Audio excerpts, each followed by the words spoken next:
Au nom du Père, du Fils et du Saint-Esprit, ainsi soit-il. Nous voulons aujourd'hui, et puis les prochaines fois, dire quelques mots très intéressants, vous allez le voir, sur le concile d'Elvire, qui offre un intérêt à plus d'un titre, non seulement historique, on ne connaît pas, la plupart de nous ne connaissons pas le concile d'Elvire, canonique, on verra, apologétique, mais aussi ça sera utile spirituellement.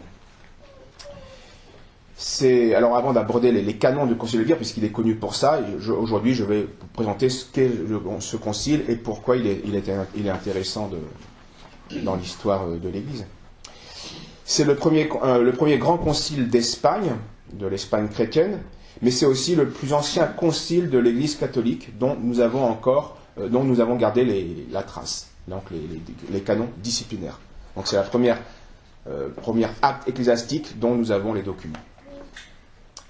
Donc en cela il est très intéressant. Et cela à la veille de la dernière grande persécution romaine. Donc après 3 siècles de persécution, un temps de paix, mais avant que redevienne la dernière grande persécution romaine. Donc il y a une époque intéressante là aussi pour mieux comprendre, mieux comprendre les exigences, les grandeurs et les difficultés de la vocation chrétienne. Donc Elvire, ça se trouve en Andalousie, donc, près de Grenade. À l'époque c'était un évêché. Les Espagnols avaient choisi cette petite ville, un peu perdue dans les montagnes, c'est près de la Sierra Nevada, de préférence aux autres évêchés qui étaient plus populeux, plus importants, mais justement pour être plus discrets, parce que l'époque était instable, donc on ne voulait pas se mettre dans la gueule du loup, pas être dans les villes où les païens étaient très populeux, très dominants, donc on voulait être un peu discret. Donc un peu dans les montagnes, dans un évêché un peu reculé, c'était idéal pour faire le concile national, le premier grand concile national de l'Espagne. Donc entre 300 et 303, on imagine les dates, on ne sait pas les dater plus précisément. En tout cas, ce qui est certain, c'est avant la grande persécution de Dioclétien qui sera très meurtrière. Donc 303-305. Et il y aura 19 évêques présents, donc il y avait au moins une vingtaine d'évêchés à cette époque, après 3 siècles de chrétienté. Et très tôt, donc, les évêques avaient compris la nécessité de se réunir plus ou moins régulièrement pour traiter des problèmes de foi et de morale, de discipline, de liturgie. Alors très souvent, ils étaient régionaux, provinciaux, et puis là, ça va être le premier national. Ce concile ne traite pas de questions dogmatiques, c'est pas ça le problème, ça va être les enjeux disciplinaires. Problème de discipline et surtout comment traiter les péchés et comment les punir. Parce que c'est ça aussi. On a beau être chrétien, on n'est pas tous des saints. Et il faut quand même maintenir la cohésion de la chrétienté. Donc après plusieurs années de certaines paix, il y avait quand même une paix, donc quand il y a une paix, on se relâche, et il faut régler ces problèmes-là. Mais oui, donc les mœurs s'étaient relâchées, c'est ça. Donc il y avait des défaillances, il y avait aussi des compromissions. Les chrétiens commençaient, et on le comprend, on le sait tous par expérience, on est dans une vie sociale, mais on vit avec des gens qui n'ont pas la foi. Donc il ne faut pas faire des compromis, mais il faut quand même bien être en contact. Et certains vont en contact jusqu'au compromis, et c'est là que ça ne va pas. Et donc certains chrétiens commençaient à être influencés par les juifs, par les païens. Donc il fallait remédier à tout cela pour le présent et puis aussi prévoir l'avenir, enfin les problèmes futurs. Alors pour cela, ils vont s'occuper de discipline dans le clergé et aussi dans les fidèles. On va voir, il y aura les deux aspects. Et selon les usages, qui va perdurer assez longtemps dans l'Antiquité chrétienne, eh bien, ils vont mettre au point en place des pénalités, uniquement par rapport à la privation des sacrements. Telle faute grave, eh bien, telle absence de sacrement. Voilà, ça va être, en gros, c'était la pénalité de l'époque. Qui continue d'ailleurs, mais sous d'autres apparences. Alors, comprendre ce que c'est l'Église. L'Église est une société. On le sait, même si aujourd'hui on souffre de l'apostasie dans cette société, des chrétiens. C'est une société, donc comme toute société, eh bien, elle a le droit, pour éviter de sombrer dans l'anarchie ou de se dissoudre, eh bien, et c'est vrai d'une cellule familiale, le père a le droit aussi, alors à d'autres proportions, comme le chef d'une cité a le droit d'eux, eh bien, tout chef de société, toute société doit punir ses membres qui sont des membres délinquants, des membres défectueux. qui ne savent pas les règles nécessaires à la survie du groupe, de la société, famille, église, cité. Et pour cela, punir veut dire infliger des peines, comme ça. Et ces peines, c'est qu'on commence par les priver de certains droits. En tant que membre de la cité, de membre de la famille, ils avaient des droits, mais ils abusent ils ne remplissent plus leurs devoirs, et bien on les prive de leurs droits pendant un temps, ou même pendant tout le temps, si les fautes sont très graves. Dans l'ordre temporel, c'est le bannissement. Un traître à la nation était banni. Bon, ben, l'équivalent de cela spirituel, c'est l'excommunication définitive. Dans l'Église, c'était ainsi. Donc l'Église étant une société qui vise à la sainteté, et donc elle a une triple finalité à surveiller dans ce domaine-là. Elle doit d'abord la punition de la faute, elle cherche à punir d'abord une faute, réparer l'ordre qui a été mis par le désordre, par la faute. Ensuite, elle cherche aussi bien sûr l'amendement du coupable. Le but des peines, c'est que le coupable bien, rentre en lui-même et se convertisse. Et bien aussi, même s'il ne veut pas se convertir, préserver la communauté de ces fautes-là. Il ne faut pas que ça fasse tache d'huile.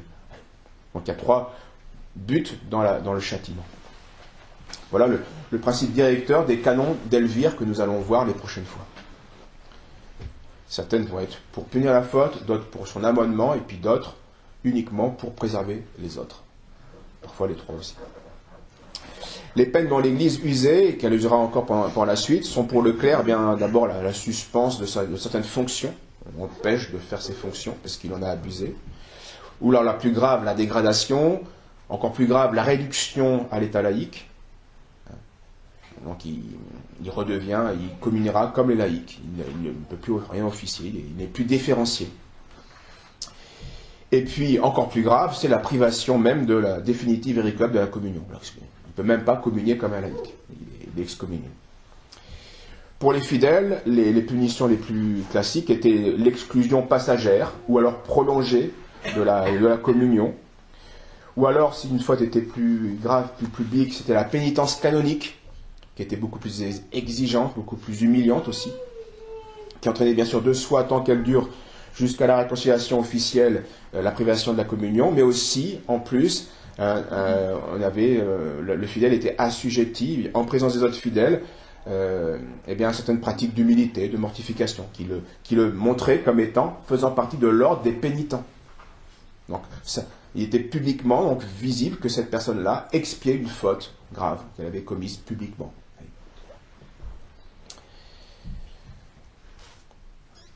Et cela donc se distinguait. On a des restes de cela au carême, ça se voyait dans la liturgie du carême. Les pénitents parfois étaient exclus du service divin.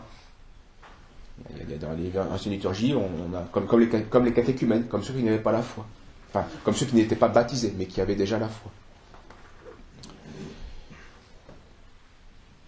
Et puis la pénitence, quand elle est terminée, bien c'est la réconciliation solennelle. Alors à ce moment-là, l'ancien pénitent peut retrouver sa place pleine de droits et ecclésiastiques d'un fidèle, et donc communier comme tous les autres fidèles, mais avec cette question précaire que, attention, il a déjà usé de la pénitence publique, de la pénitence canonique, et à l'époque, on le reverra, on n'en usait qu'une seule fois.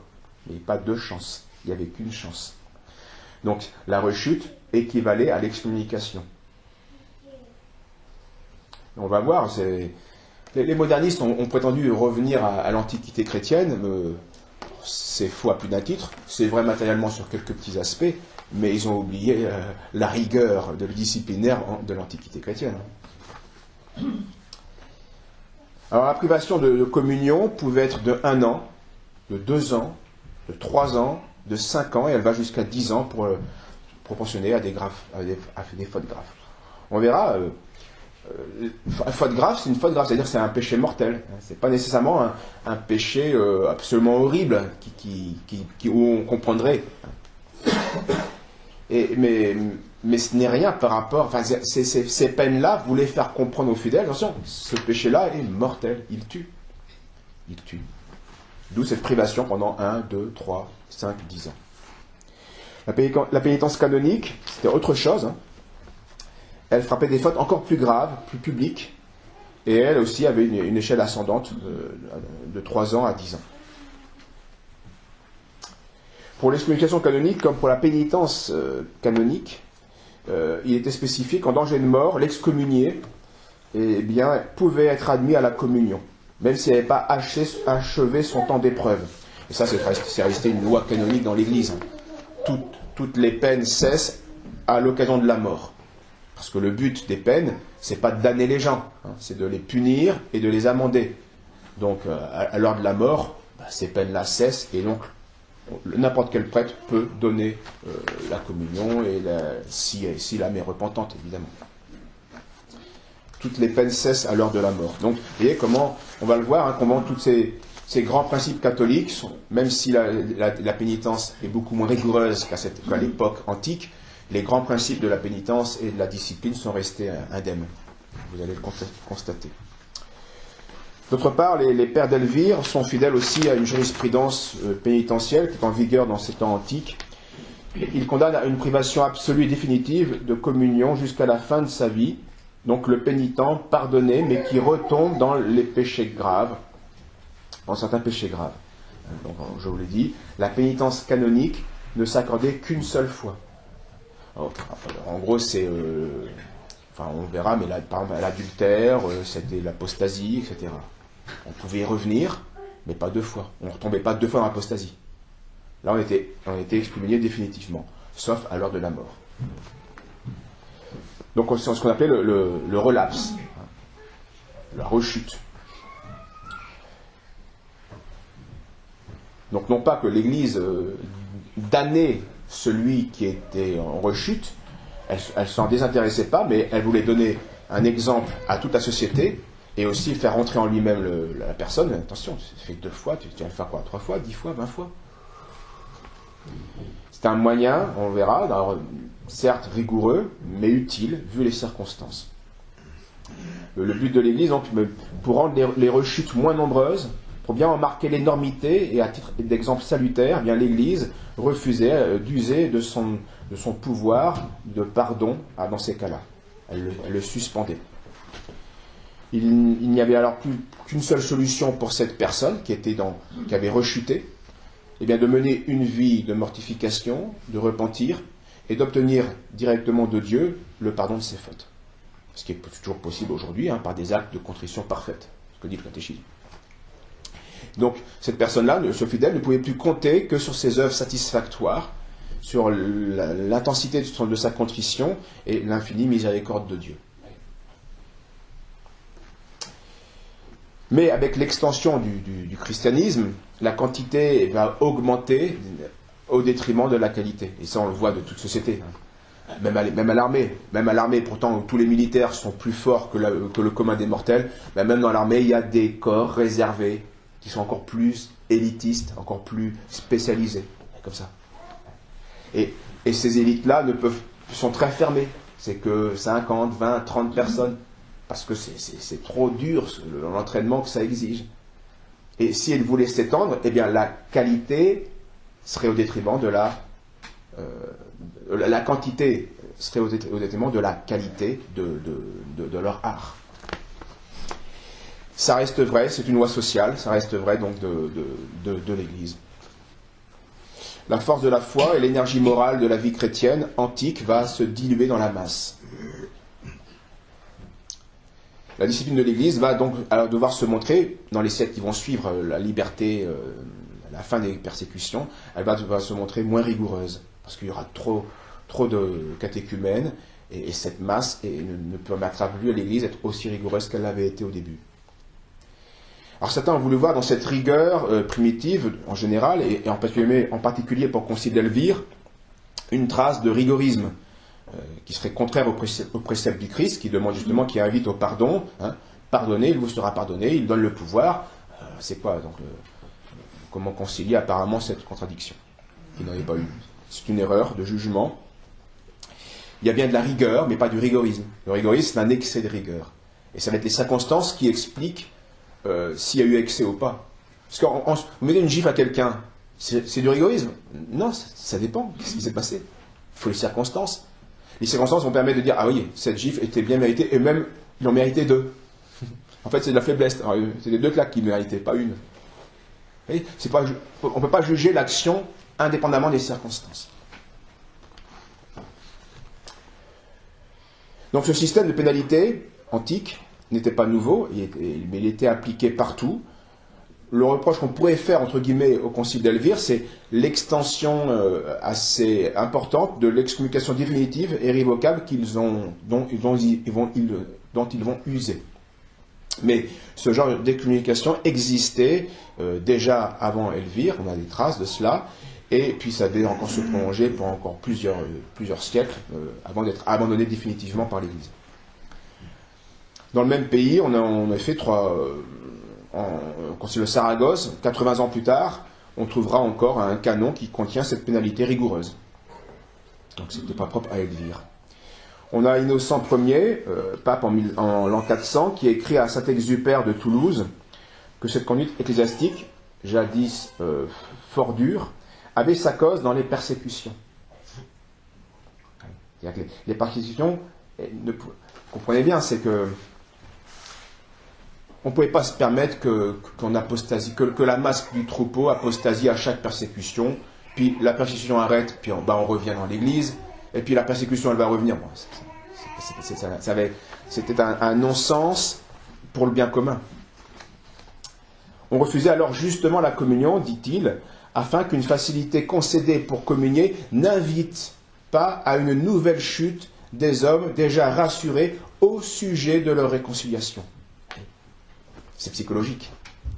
Et là, le pape ajoute que les circonstances ayant changé, il ne fallait plus priver les mourants de la communion pour n'avoir pas l'air d'imiter la dureté des novatiens. On va voir ce point-là. Mais on le comprend bien psychologiquement. Et on le voit que la bonté aussi a ses inconvénients. La rigueur a ses inconvénients. Mais parfois elle est nécessaire. Elle est utile, parfois nécessaire, parfois il vaut mieux s'en abstenir. Alors, on dira, oui, mais la bonté, il faut toujours être bon. Oui, mais c'est quoi la bonté? C'est ne jamais punir? Ça aussi, ça a des inconvénients. Parce que, on voit bien, si tous les chrétiens à l'époque des persécutions, ou souvenez-vous, c'est 15 ans de paix, 5 ans de persécution, puis 20 ans de paix, puis 3 ans de persécution. Bon, si ces chrétiens voient que, en fait, on peut apostasier, on gardera tous nos avantages, tous nos biens matériels, puis après, on aura le pardon. Donc c'est bon. Psychologiquement, vous ne pouvez pas empêcher que beaucoup de masse se serait fait ce raisonnement-là. Et n'aurait pas donc été ferme et accepté le martyre. Donc cette rigueur étonne parce qu'on juge aujourd'hui la sévérité d'alors avec les sentiments d'aujourd'hui. C'est un défaut classique. Dans ces temps de ferveur héroïque et de persécution souvent renouvelée, une discipline aussi sévère comptait sans doute des inconvénients, mais elle offrait bien des avantages, même plus d'avantages pour le maintien de l'idéal chrétien et l'unité de la vie chrétienne. L'estime des sacrements et l'estime de la pénitence.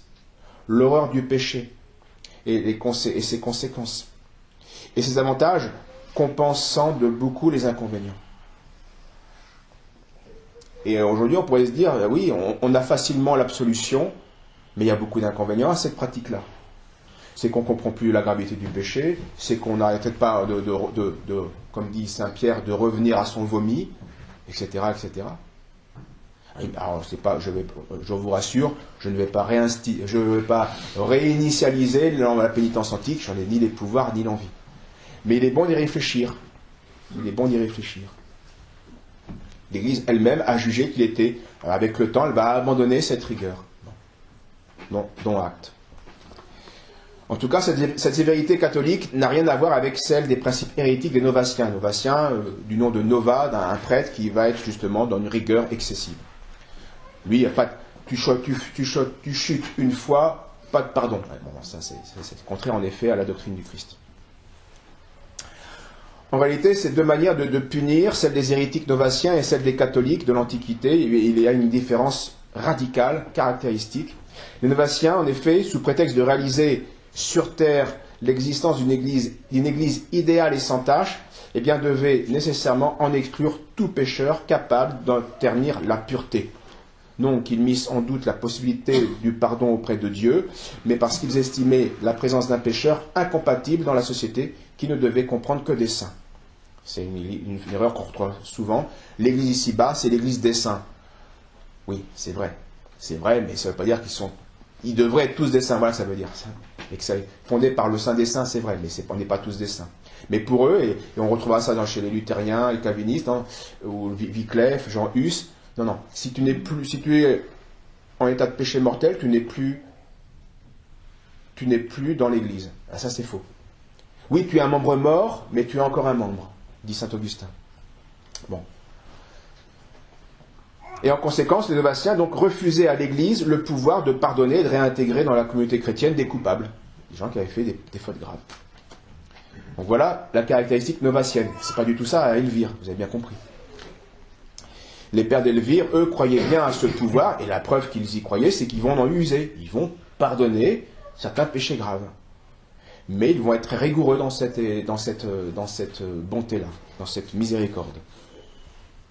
Et ils ne le faisaient pas non par désespoir de la grâce, mais ils le faisaient parce qu'ils estimaient que c'était ce qui était la discipline aujourd'hui la plus utile pour, la meilleure, pour maintenir la masse chrétienne dans la fidélité à ses devoirs chrétiens, vu l'époque de persécution. Tandis que la solution indulgente aurait fait plus de mal que de bien. De plus, certains de leurs canons font preuve plutôt de modération, qui sont en complète opposition avec les novaciens. Donc c'est vraiment deux choses différentes, même si bien sûr il y a une rigueur qui se ressemble. C'est encore les circonstances de l'époque et son aspect disciplinaire qui explique par exemple le canon 36, qui déclare qu'il ne doit y avoir aucune peinture dans les églises. En sorte qu'on ne peut pas représenter ni ce que l'on vénère, ni ce que l'on adore. Alors les deux vers sont, remarquez-les, c'est la grande distinction qui va permettre de résoudre le problème des iconoclastes. Il y a des choses qu'on vénère et des choses qu'on adore. Celles qu'on adore, c'est uniquement Dieu, et celles qu'on vénère, ce sont la Vierge et les saints. Mais en tout cas, eux les pères, et ça nous étonne, disent, il n'y aura aucune représentation sur nos murs. Et les hérétiques protestants, on se sont jetés sur ce canon-là pour dire, voyez l'Église antique, elle faisait comme nous les protestants hérétiques, hein, alors que ceci a été contredit ensuite par l'Église romaine au concile de Nicée en l'an 800, par le concile de Trente, qui encourage justement les représentations des saints, les statues et les images. Et là encore, c'est un mauvais jugement. Ce jugement est faux. Elvire, en effet, ça c'est matériellement vrai, défend bien. Non, elle ne défend pas dans les édifices du culte, elle défend dans l'édifice du culte la présence de toute peinture murale relative à un culte, ça c'est vrai. Mais ce canon était purement disciplinaire. Elle n'était pas dogmatique. Il ne prétendait pas régler le culte des images. Il ne disait pas ce qu'il fallait croire ou ne pas croire, mais ce qu'il fallait faire dans telles circonstances en Espagne, en temps de persécution. Et à une époque, il y a plusieurs motifs qui peuvent expliquer ce canon. D'abord, l'époque où le paganisme est encore très présent, et donc il ne fallait pas qu'on donne pas faire croire aux païens qu'en rentrant à un temple chrétien, on a de nouvelles idoles. On a changé d'idole. Non. C'est bien la Trinité sainte, invisible et éternelle qu'on adore. Et puis aussi le temps de persécution. Un lieu avec des peintures murales, ça se cache pas, ça se fuit pas. Vous voyez, c'est une preuve de christianisme. Or, on se fait plutôt discret en persécution. Donc, on pouvait s'y méprendre, mais on pouvait s'y méprendre et croire que les chrétiens eux-mêmes avaient changé d'idole. Je viens de le dire. Donc, du reste, c'est un fait que durant les premiers siècles, il n'y avait pas d'image ni statue dans les édifices chrétiens consacrés ouvertement au culte. C'est un fait. Mais c'est un fait qui ne nie pas que le Christ est incarné. Ça vient de là, en fait, le culte des images. Le Christ s'est incarné, il a donné des signes sensibles sacrés qu'on appelle les sacrements, et donc il ne peut pas renier, il ne peut pas refuser des signes qui nous servent à nous ressouvenir de choses sacrées. Une image d'un saint, évidemment. Donc, jamais en Antiquité on a interdit la vénération des images. Et la preuve, c'est qu'on dit que Saint Luc a même peint l'image de la Vierge. Les évêques d'Elvire ont simplement statué, vu les circonstances, les représentations sous lesquelles, quelque forme qu'elles soient, sous toile, bois ou mur, ce n'était pas toléré. C'est pas opportun pour l'instant. Mais l'Église, plus tard, a statué qu'en raison de nouvelles circonstances, non seulement c'était tolérable, mais même souhaitable, et a encouragé, ce qu'on fera le Concile de Trente et de Nicée. Et c'est ce qu'on fait maintenant, bien sûr. Parce qu'il n'y a pas de risque de croire qu'on est dans l'idolâtrie. Aujourd'hui, on ne peut pas croire qu'un temple chrétien est un temple idolâtre. Même si certains juifs, rabbins prétendent qu'on est des idolâtres, même si certains calvinistes le prétendent, c'est ridicule. Ce n'est plus un danger pour le bien commun du christianisme. Donc par là même, la pratique de l'Église a abrogé ce canon d'Elvire qui était temporel, évidemment, limité. Et au contraire, contrairement au Concile d'Elvire, le Concile de Trente, lui, donnera des raisons justificatives de cette discipline qui vont toucher le dogme. Et ce qui pouvait donc prématuré ou dangereux dans les premiers siècles ne l'était plus par la suite. Donc le Concile d'Elvire avait pris là une décision disciplinaire pour un lieu, pour un temps. Voilà, pas plus, pas moins. Et avec la progression du christianisme et la question du culte des images, on le verra, eh bien, pouvait changer et changera de fait. Donc voilà un peu le contexte, et les prochaines fois, eh bien, nous verrons les canons qui vont concerner le clergé, l'autre fois les canons qui vont concerner les fidèles, et puis ensuite les canons qui vont concerner la vie sociale, la vie de chrétiens avec non-chrétiens. Au nom du Père, du Fils et du Saint-Esprit, ainsi soit-il.